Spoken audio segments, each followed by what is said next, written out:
Donald Trump has been elected president, defeating Vice President Kamala Harris. Every semiconductor facility and assembly line will want to be built in America. They're all going to want to be in America. Voters express deep frustration with the Biden administration. We will not only match China, we will be cheaper than China by a lot.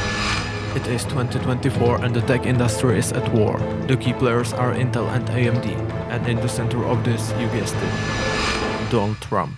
Taiwan did take all of our chip business. You know, we used to make our own chips. Now they're made in Taiwan. 90% of the chips Advanced are made in semiconductor Taiwan. chips, 90% are made in Taiwan. If China goes in there, they'll be able to turn the world on and off. Isn't that right? If China takes Taiwan, they will turn the world off. With Intel building new megafactories in the United States and Trump's tariffs squeezing AMD's imports, is Intel poised to take the lead once again? Let's find out. Foreign companies should not be able to enter the U.S., borrow money, and build chips here. He's, of course, referring to Taiwan Semiconductor that produces about 90% of the world's cutting-edge chips. The fight between Intel and AMD is nothing new. It's been going on for decades, but recently developments are reshaping the landscape. In 2023, Intel announced plans to build massive foundries in the US.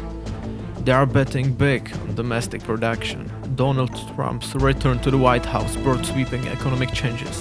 One of the most impactful? Tariffs on imported electronics, including AMD processors, manufactured in Asia.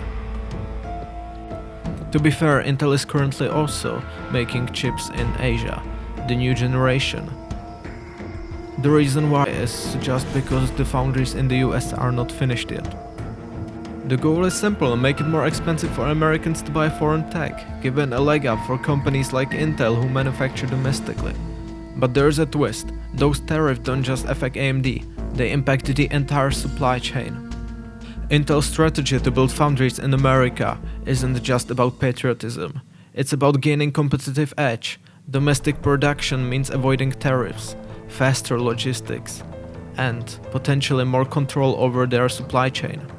But will this eventually give Intel the upper hand, or is it a gamble that might not pay off?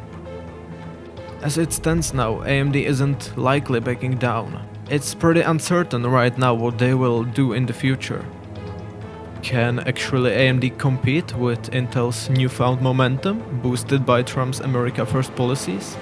Or are we about to witness a major shift in the power dynamics of the CPU market? So, what does this actually all mean for you? If Intel's strategy succeeds, we could see a future where American-made processors dominate the market, potentially at lower cost, thanks to reduced logistics and tariffs. But there is a downside. If competition dwindles, prices might stabilize, but innovation could slow. It's a high-stakes game that will shape the future of computing for years to come. So what's next? Intel is currently playing the long game, and Trump's tariffs have handled them a powerful tool. Whatever it's enough to win the processor war is still up in the air, but one thing's for sure. 2025 is going to be a pivotal year for the tech. The CPU battlefield is heating up, and we'll be watching closely as it unfolds.